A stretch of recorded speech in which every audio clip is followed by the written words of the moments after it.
Parfois, votre partenaire a des comportements et vous-même, vous ne comprenez pas pourquoi il ou elle se comporte de cette façon. Vous dites, mais pourquoi est-ce qu'il fait ça? Pourquoi est-ce qu'il me traite de cette façon alors qu'il dit qu'il m'aime? Comment est-ce elle peut me parler de cette façon alors qu'elle me dit qu'elle m'aime? Pourquoi est-ce que ce n'est pas aussi naturel pour lui d'être à l'écoute? Ce n'est pas aussi naturel pour lui d'avoir un comportement qu'un homme est censé avoir? Comment est-ce qu'elle elle ne peut pas agir comme une femme est censée agir? C'est-à-dire que votre partenaire a un comportement et vous, quand vous regardez son comportement, vous vous demandez comment est-ce que quelqu'un peut se comporter de cette façon vis-à-vis de votre relation et même parfois même de vos enfants. Vous ne comprenez pas pourquoi elle fait cela. Et ici, je vais vous partager 3 éléments qui vont vous permettre de comprendre pourquoi est-ce que les gens font ce qu'ils font, pourquoi est-ce qu'ils agissent de la façon dont ils agissent et pourquoi même parfois ils le font sans même réaliser consciemment qu'ils sont en train de se tirer une balle dans le pied et en train de nuire à leur propre relation, à votre relation à tous les deux, et en train de nuire et impacter négativement la famille ou l'entourage. Je suis Yannick TM et ici, on ne partage pas la vérité absolue. Ici, je ne vous donne que des graines, des pépites, et à chacun de vous de prendre ces graines et ces pépites et de les semer dans sa vie pour voir ce que cela peut donner dans sa vie.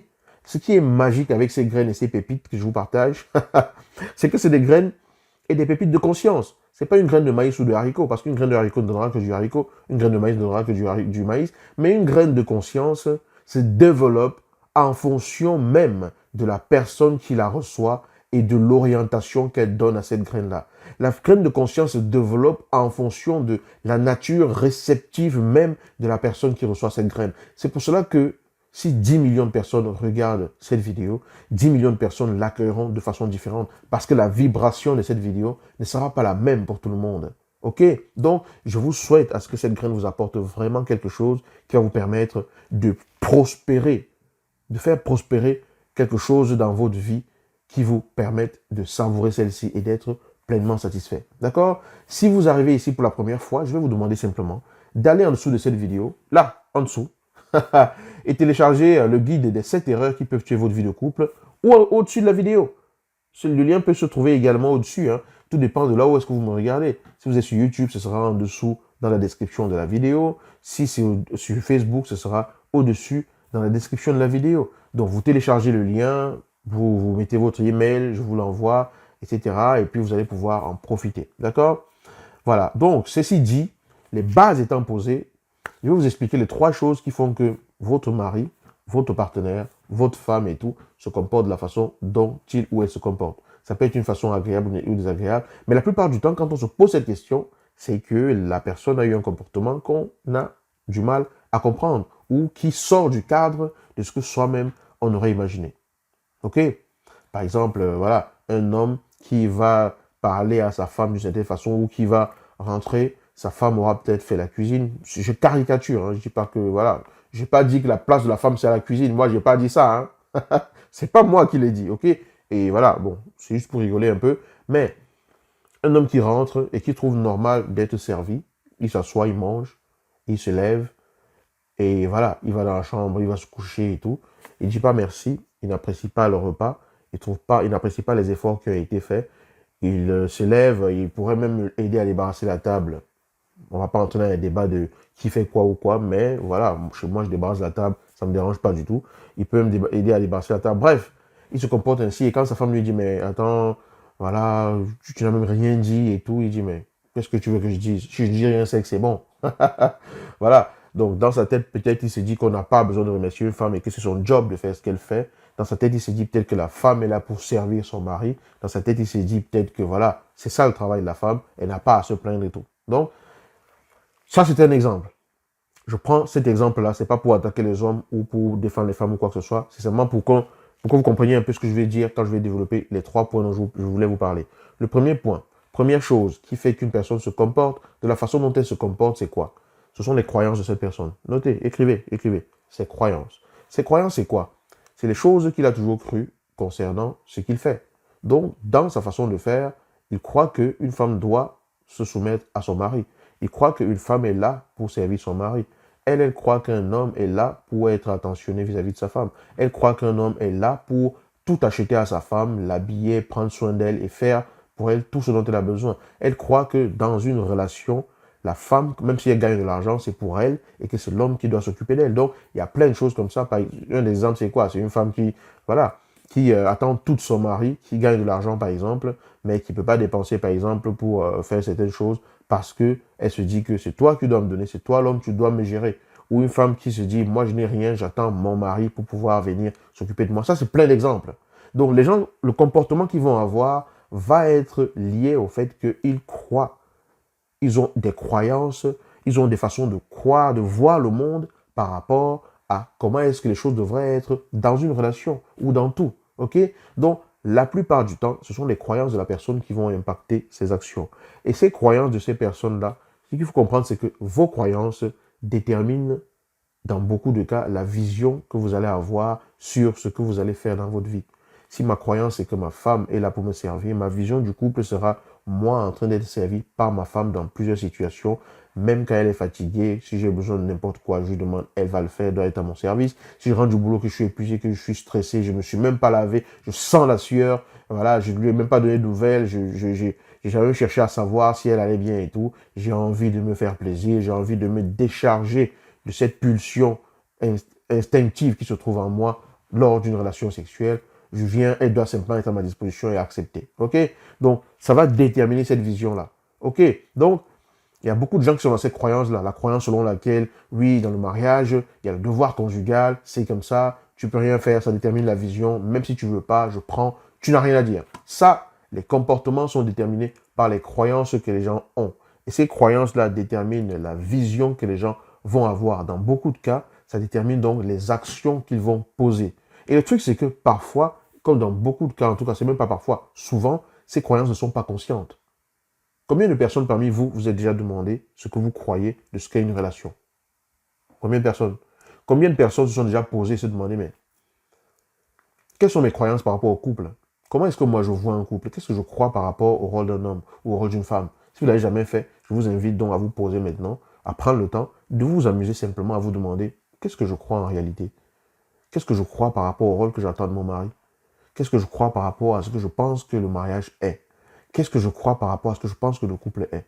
Comment est-ce que moi je vois une relation de couple? Quelle est ma vision du couple?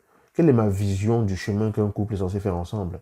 Parce que c'est ça qui détermine la façon dont vous vivez par la suite, dans beaucoup de cas. C'est ça qui détermine les actions que les gens posent. Ce sont leurs croyances, leurs visions, et du coup, ça peut donc effectivement venir teinter leur façon de se comporter dans leur relation. OK? La deuxième chose qui peut déterminer la façon dont quelqu'un va se comporter de façon pas très agréable vis-à-vis de vous, ce sont ses peurs. Ce sont les peurs que l'on projette sur l'autre. J'ai peur que tu me trompes et du coup, voilà, je commence à te poursuivre, à t'épier, à t'espionner, à te suivre, te faire suivre partout, sans que tu t'en rendes compte. J'ai peur que les hommes t'abordent dans la rue, donc je vais t'épier, pister ton téléphone et tout, fouiller dans ton téléphone. J'ai peur que tu parles avec d'autres femmes en dehors de moi et tout, et que tu finisses par me laisser, et que voilà, donc du coup, je fouille dans ton téléphone, je fais des crises de jalousie et tout. Ce sont mes peurs, mes frustrations, mes peurs que je projette en fait sur l'autre. Il est important de comprendre que oui, c'est normal qu'on ait tous des peurs. Quand on a vécu une situation de déception, qu'on a été, voilà, qu'on a l'impression qu'on a été trop naïf ou trop naïve, qu'on a vécu une expérience de laquelle on s'est sorti, on en sort toujours avec des leçons que l'on tire, avec des décisions que l'on prend, avec des prises de conscience que l'on fait, et on en sort aussi avec des cicatrices, on en sort aussi avec des blessures de guerre, on en sort avec des peurs. Et en général, ces peurs-là, on les garde en soi et finalement, on finit par sortir ça à quelqu'un d'autre quand on se met en relation plus tard avec quelqu'un, avec une autre personne. Et cette personne-là, elle peut, dans certains cas, devenir vraiment un souffre-douleur. C'est-à-dire qu'on va faire payer à cette personne-là toutes les souffrances qu'on a en soi, alors que cette personne-là n'y était pas.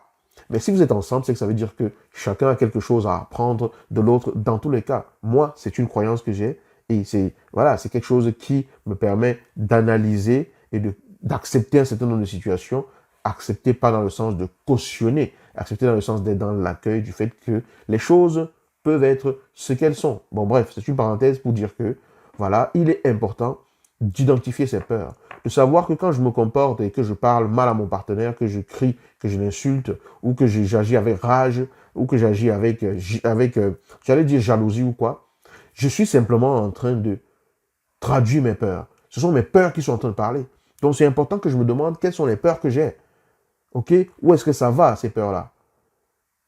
En quoi est-ce que ces peurs-là peuvent impacter ma relation? Et comprendre que mes actions, beaucoup de mes actions peuvent être influencées par ces peurs-là. Et du coup, ça peut ternir, noircir l'ambiance dans mon couple et finir par bousiller ma relation. Donc, ça va être important que je fasse un travail par rapport à cela.